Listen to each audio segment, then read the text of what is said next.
Good evening.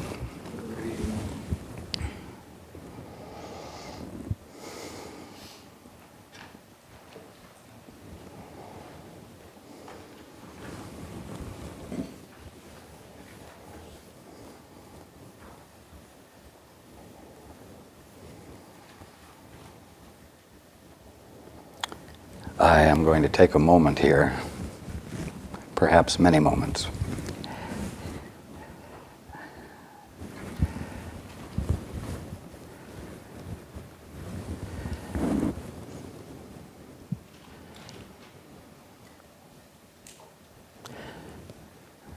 I am going to speak on Paul's behalf and for Paul at the moment, because he knows that if he spoke to you,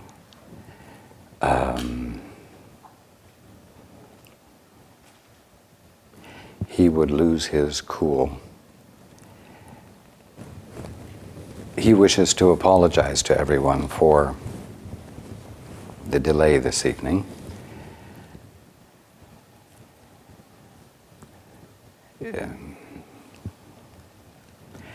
But the fact is that he is experiencing a great deal of fear, and has been for the last week to week and a half.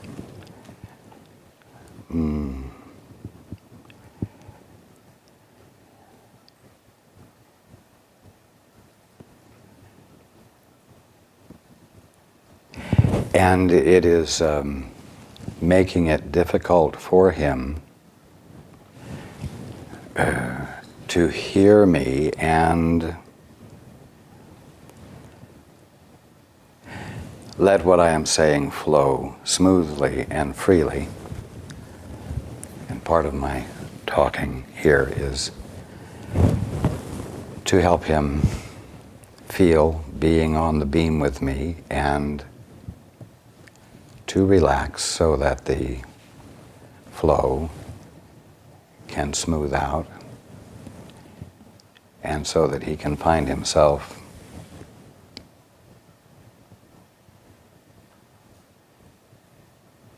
disentangled from the fear.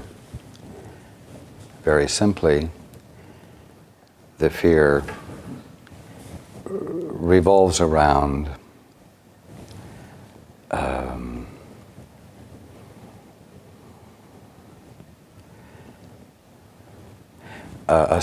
a significant decrease in the flow of financial support, which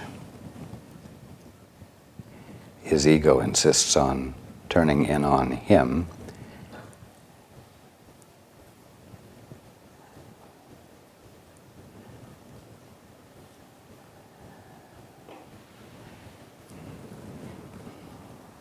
You see, I will not go where his ego wants to take this.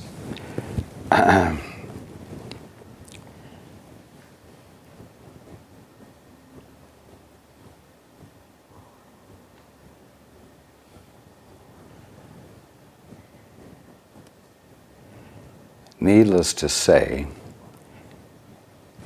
it has caused him to feel increasingly responsible personally for that which he cannot be responsible.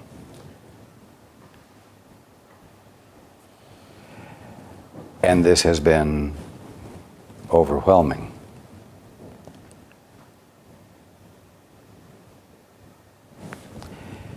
It is important for all of you to know that he really is no different from you.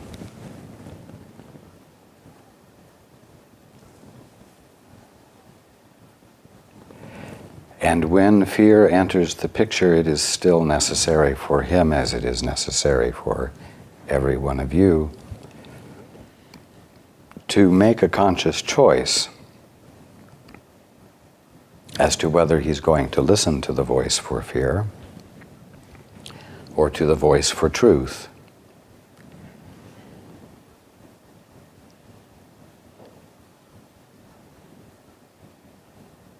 if he had listened to the voice for fear tonight, he would have come out and said he's at the end of his rope and cannot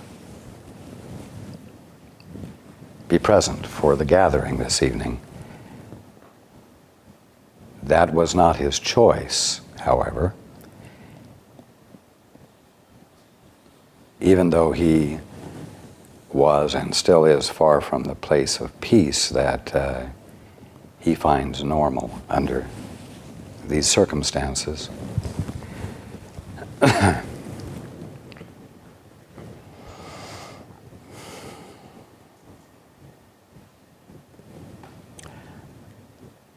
Although he feels like he's no example whatsoever, I am saying that in front of you he is being an example of what one must do when fear runs rampant through you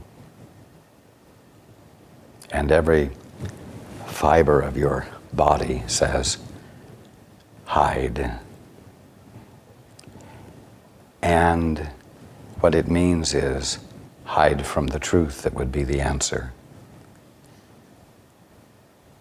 It means hide in and feel the fear and send out messengers of fear to find confirmation of the justification for fear.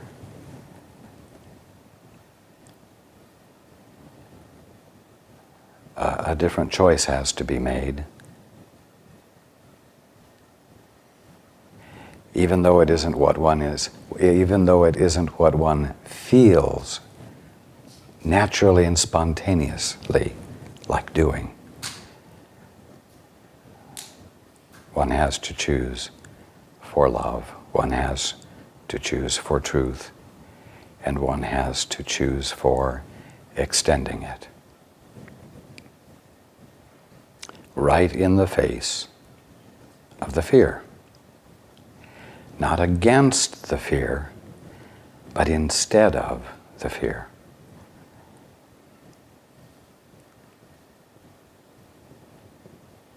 You can't battle fear. All you can ever do is have another point to give your attention to and persist in giving your attention there, the voice for truth, the God within you, the Holy Spirit, your capacity to be the presence of love, and persist in the face of fear.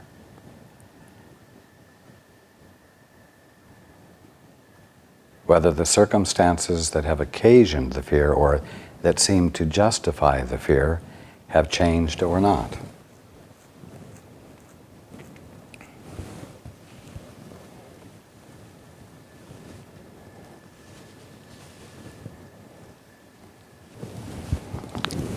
What I'm saying is as good as anything we could be reading from the book tonight, and in fact is supported by what is in the book.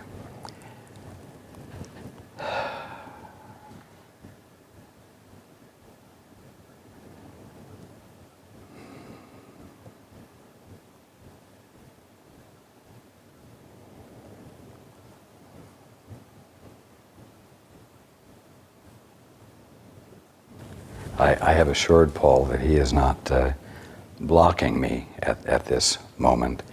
I simply am not saying anything.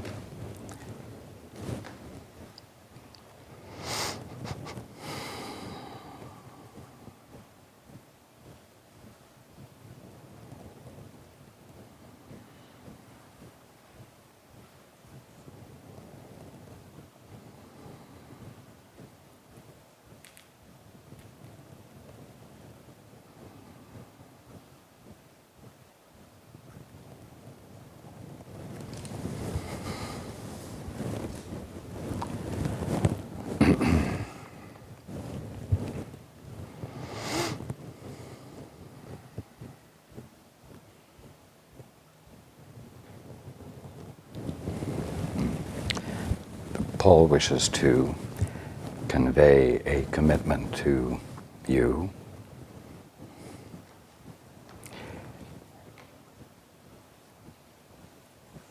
and everyone who finds value in the work, the activity that he and I are engaged in. And that commitment is that no matter what happens, he's not going to stop listening to me, and he's not going to stop finding a way or allowing for a way for it to be extended.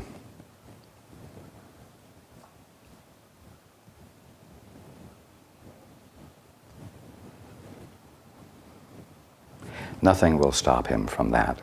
That is his commitment. You might think it's a commitment to me, but it's a commitment to you.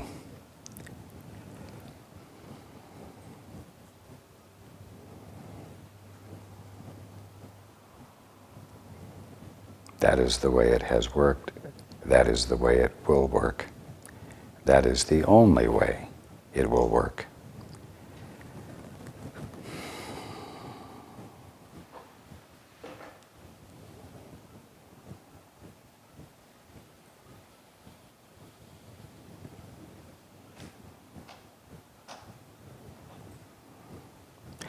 And although it might mean that things are not easy, he is in complete agreement with me that there will never be a charge placed on any aspect of the extension of his union with me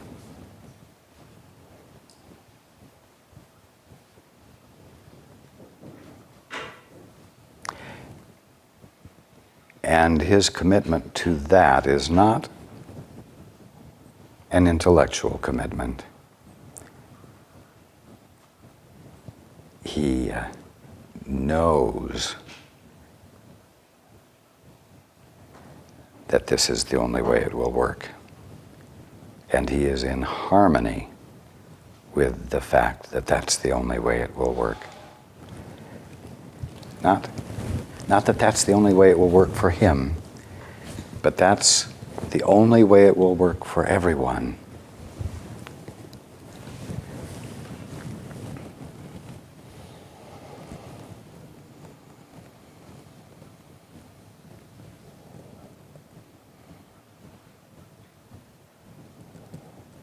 Everyone will have to participate in the fact that it's all about gift. It's all about giving.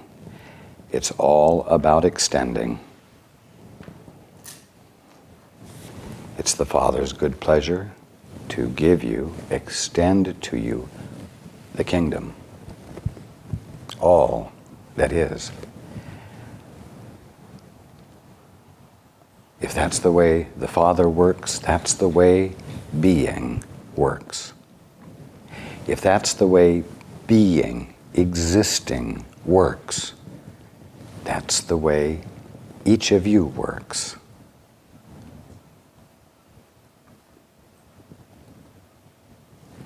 That is the nature of your being.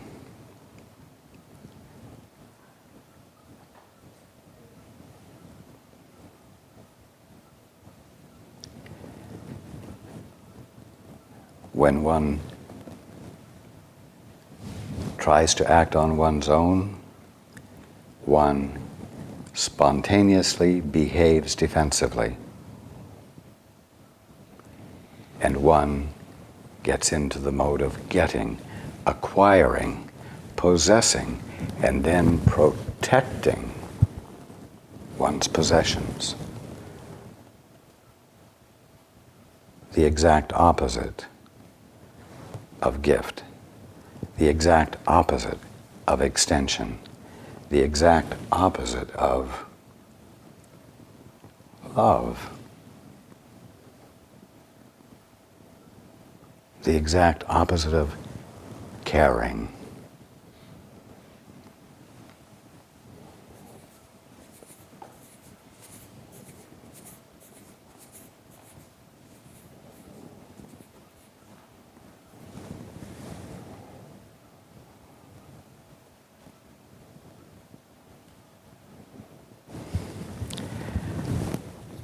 I am talking about this tonight because this is what needs to be addressed. Not because those of you here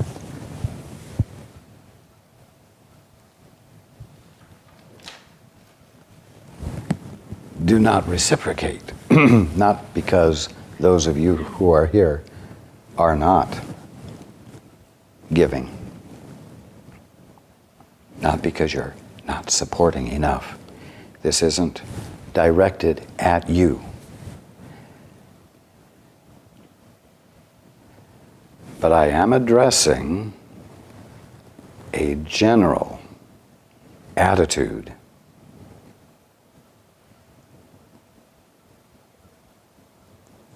because my words will reach further than just you. It addresses a basic attitude that is immobilizing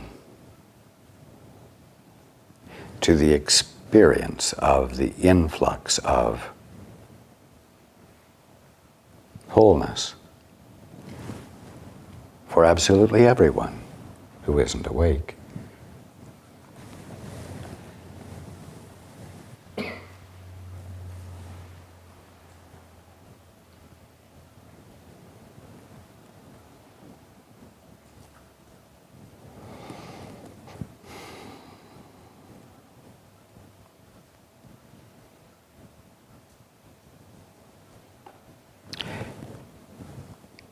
And I'm not addressing the problem, I'm addressing the solution. I'm giving voice to the answer.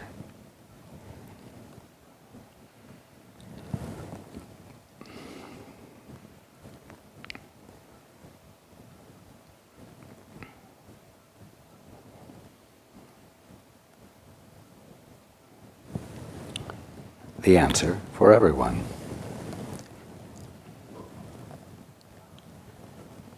Because the simple fact is that as each of you take the essential step of shifting from getting to giving, you do two things.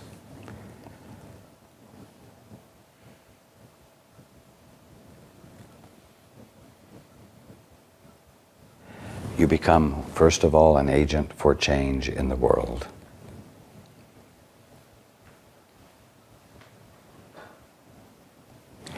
And contribute significantly thereby to the evidence of atonement in the world.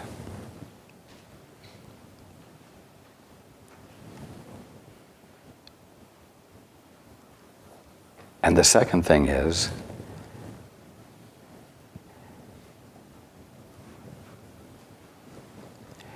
that change which you become the agent of is a result of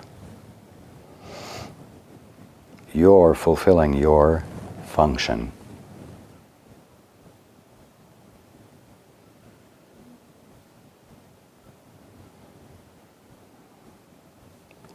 To glorify God by being like Him.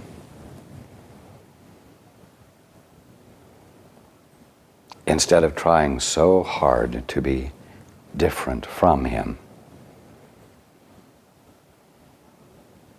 And this brings you back into the fulfillment of your function.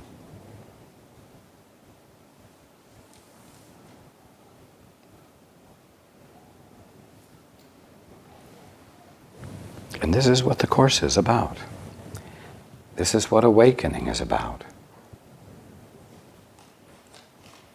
In practical, nitty-gritty, down-to-earth terms.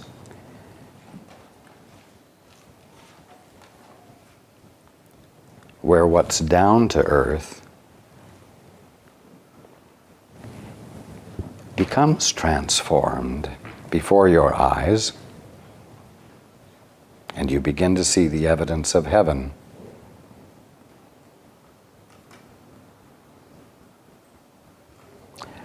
Where your sense of separation had created a distorted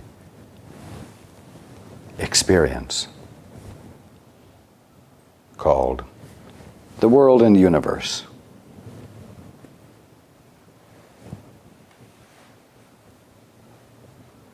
That has nothing to do with God at all.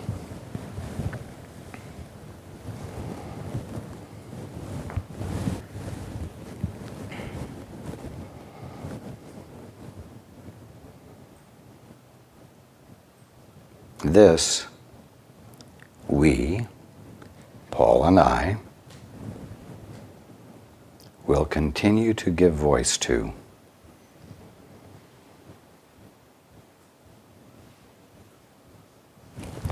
Come hell or high water.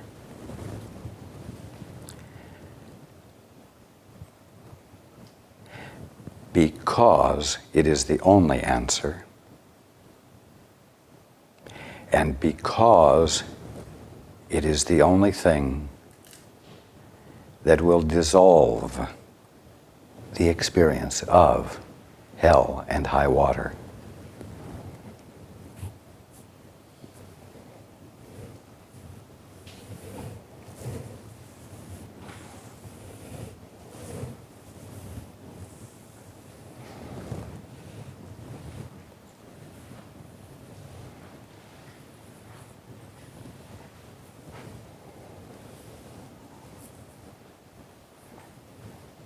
And you know what? I've said it before this evening, but I'm going to say it again.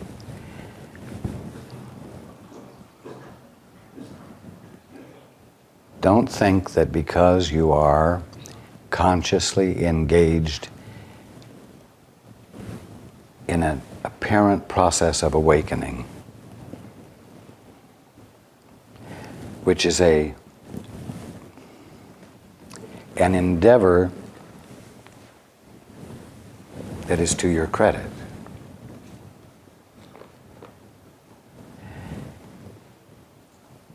Is going to be easy.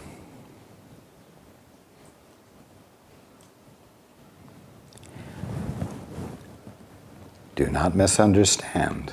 I am not saying it is going to be or it has to be hard. But the very practical fact is that you are used to being governed by your ego and its perceptions, and you have valued them. You have built a security system based on those ego perceptions. And you have great commitment to ensuring your safety through the maintenance of that security system. And in your process of awakening, that security system will be dismantled. And you will dismantle it piece by piece. That's interesting, isn't it? P-E-A-C-E by P-E-A-C-E. Little by little, you will increase your peace by dismantling another P-I-E-C-E of your defense system, your defense mechanism, which is what the ego is. And as you do it, you will find moments where you are dismantling a part of your defense system that you have felt was particularly essential to your safety. And fear will rear its head.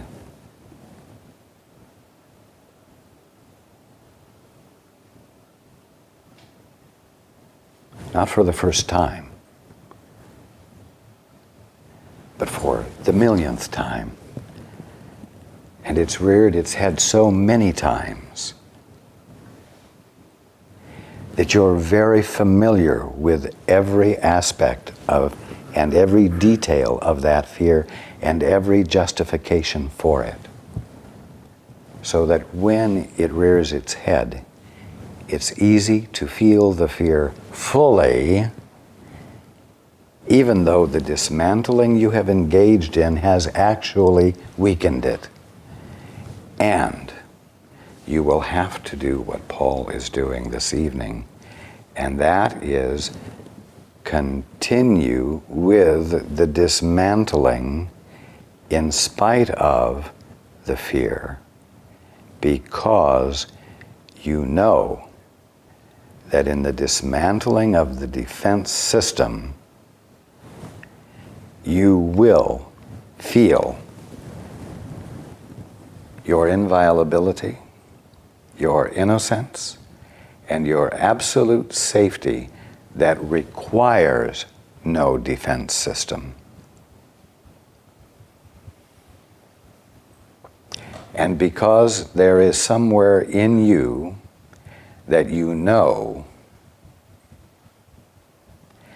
that you are absolutely and utterly safe no matter what, and therefore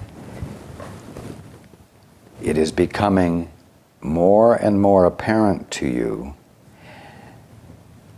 that what is called for when fear raises its head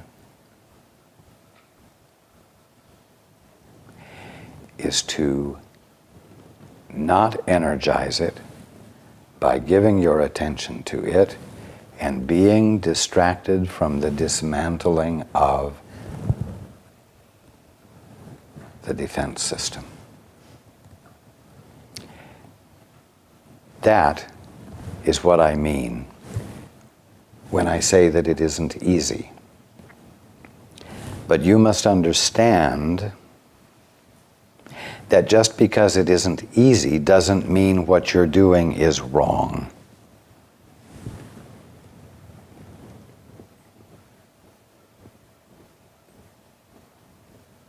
It doesn't mean that you must be dismantling it wrong.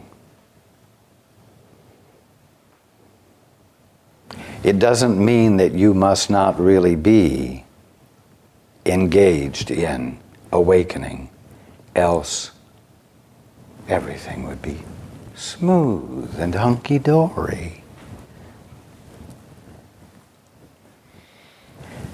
If you understand this, you will be able to face the suggestion that fear is justified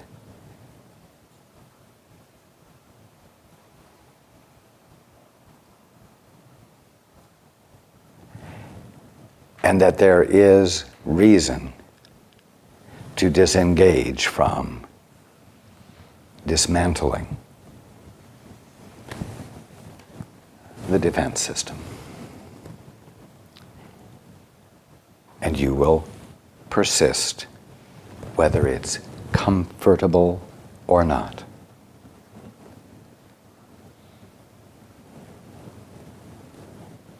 You will persist, whether it is comfortable or not. Go into this with your eyes wide open. I'm disillusioning you now.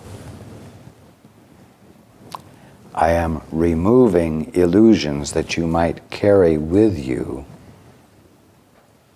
in this apparent process of awakening, of coming back into your right mind.